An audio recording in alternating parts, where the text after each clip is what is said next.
একবার একটি ছোট গ্রামে বাস করত ছয় পা নামের একটি বন্ধন।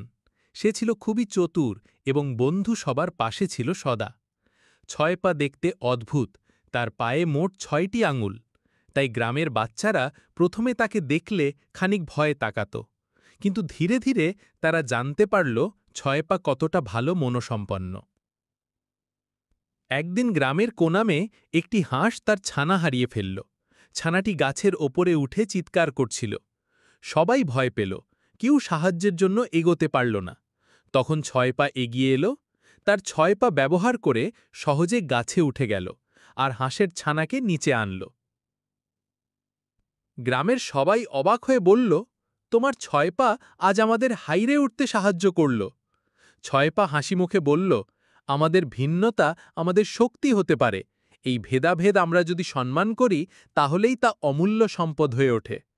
সেদিন থেকে ছয় পা গ্রামের আদরের বন্ধু হয়ে উঠল।